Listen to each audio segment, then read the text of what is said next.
চট্টগ্রাম বন্দর চ্যানেলের বিভিন্ন স্থানে ভাসমান লাইটারের জাহাজে পণ্য মজুদের অভিযোগে বহির্নোঙরে অভিযান চালাচ্ছে বন্দর কর্তৃপক্ষ। এ নিয়ে বিস্তারিত জানাতে যুক্ত হচ্ছি সহকর্মী হাজেরা শুলির সাথে। শুলি, অভিযানে কি কি অনিয়ম বা জাহাজে পণ্য মজুদের প্রমাণ মিলেছে, কি তথ্য আছে আপনার কাছে?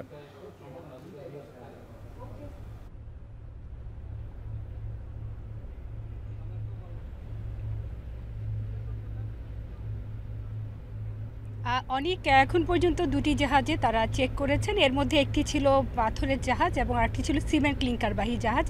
তবে অনেক জাহাজই অভিযানের খবর পেয়ে তারা কিন্তু আগেই এই চ্যানেল থেকে সরে গেছে বলে আমরা জানতে পেরেছি।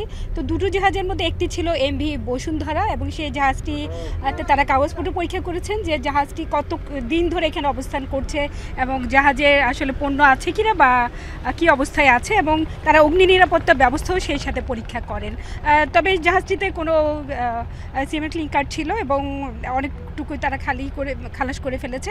এর বাইরে তারা তেমন কোনো অনিয়ম পাননি। তবে জাহাজটির অগ্নি নিরাপত্তা ব্যবস্থা বা ফায়ার এক্সটিংগুইশার ঠিক ছিল না এবং সেই কারণে জাহাজটিকে জরিমানা করা হবে বলে জানিয়েছেন বন্দর নির্বাহী ম্যাজিস্ট্রেট সাদিয়া আফরিন। এর বাইরে আরেকটি পাথরের জাহাজে তারা চেক করেন এবং সেই জাহাজটিতে ইঞ্জিন গত 28 সেপ্টেম্বর তারা এই যে বহির্নোঙরের আলফাইন করে যে তারা নোঙর করে এবং জাহাজের যে মাস্টার সে দাবি করছে যে তার ইঞ্জিন বিকল থাকার কারণে সে জাহাজটি তারা নির্ধারিত সময়ে সে গন্তব্যে যেতে পারছে না এবং ইঞ্জিন ঠিকঠাক হলে সে তার গন্তব্যে যাবে। তো বর্তমানে এই মুহূর্তে অন্যান্য জাহাজগুলো তারা আসলে দেখছেন যে কোন জাহাজে কী ধরনের পণ্য আছে এবং জাহাজগুলো কতদিন ধরে অবস্থান করছেন এবং এর বাইরেও আসলে যেসব জায়গায় জাহাজগুলো নোঙর করার কথা সেই সব জায়গায় তারা নোঙর করেছে কিনা বা এক্ষেত্রে চ্যানেলে জাহাজ চলাচলে কোনো ব্যাঘাত ঘটছে কিনা সেই বিষয়গুলো তারা চেক করে দেখছেন এবং তারা কিন্তু মাইকিং করছেন যে জাহাজগুলো যেন চ্যানেলে যত্রতত্র অবস্থান না করে যেন তাদের নিজ নিজ জায়গায় অবস্থান করে।